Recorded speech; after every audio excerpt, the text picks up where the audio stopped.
Добро утро на всички! Часът е 10:30. Искам да благодаря на всички за хубавите отзиви, за това, че ви харесва това, което правя, а именно влогове. Искам да ви покажа следващата гледка. Тук имаме прекрасно басейнче. Това е хотела. А от другата страна, както може да видите, е прекрасното море. И така, скъпи приятели, за съжаление не позволиха да вляза във водата, но ми позволиха да седна на шезлонга и под този уникален чадър. Понеже водата е мръсна и казаха, че не е добре за лицето, за тялото, въпреки че нищо не разбрах, с моята развалена английски се справих. И да, ще поседна малко тук и ще отидем малко към морето, другата част на морето, за да ви покажа, ако намеря фламинго, розовите, или ако видя розовото море, веднага ще съм онлайн и ще ви покажа всичко. И да, останете с мен. Скъпи приятели, здравейте! Отиваме към морето, малко да правим снимки, малко да си поседа.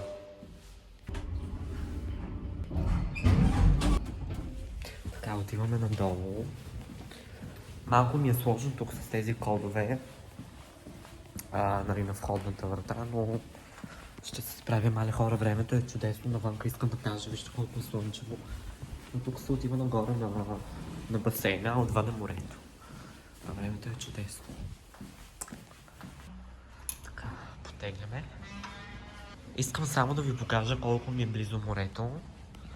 Хотелът е уникален. Ето го морето, вижте палмите. Мога да ви покажа всичко. Много е красиво. Хора, за първи път, откакто съм тук на морето, приближавам водата. Искам да ви кажа, че чувството е много яко. Знаете ли кое най-много ми харесва? Палмите. Тук палмите са уникални.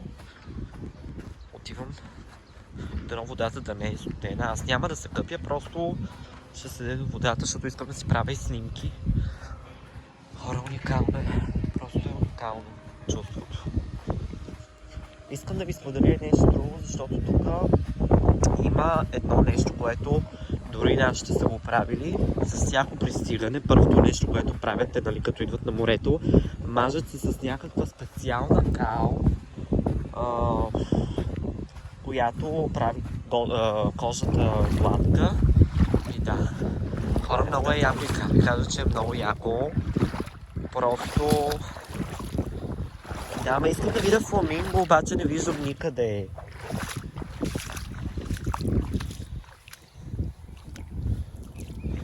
Хора, дойдох само до морето. Малко се потопих и си тръгвам. Приятели, това е нашият хотел. Искам да ви го покажа отвън, за да видите. От тук си купих очилата на Прада. И да. Ще отидем по-късно пак до хотела. Днес този влог май ще бъде по-скучен, защото моят приятел го няма който да ме заведе. Антони, where are you? Няма къде да ме заведе, аз тук само морето знам, нищо друго. Буквално нищо друго. Влизаме в хотела. Приятели, вече сме в хотела.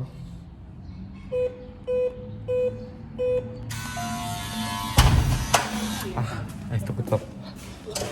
Значи написах този път кода правилно, между другото.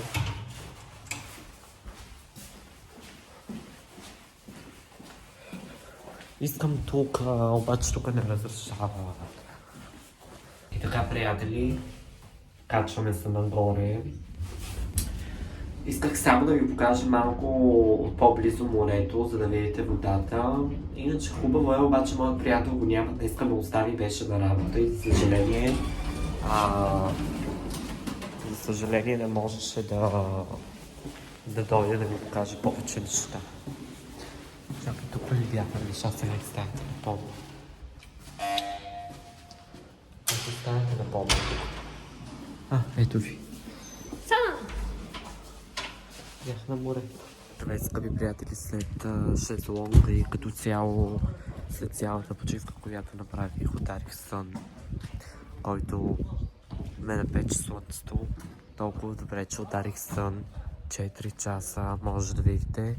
Ще си почина малко, ще пия едно кафе. Скъпи приятели, Най-сетне се прибрахме в нашия дом, в нашия апартамент. Напуснах хотела. Останах разочарован малко от хотела, защото аз мислех, че може да плувам в басейна, но водата беше мръсна и те я почистват било, само когато е летният сезон. И най-сетне сме си в нашия собствен апартамент. Може да видите гледката ни. Терасата много е голяма. Ще ви покажа и малко апартамента отвътре, да си кажете мнението. Много е хубаво. Моята стая е най-хубава. Така, скъпи приятели, ако ви е харесало това видео, дайте палец нагоре, абонирайте се за моят YouTube канал, за да получите известия по всяко време, когато кача ново видео. Обичам ви, извинявам се още веднъж, не ви показах кой знае какво, понеже моят приятел е на работа и аз тук не знам нищо.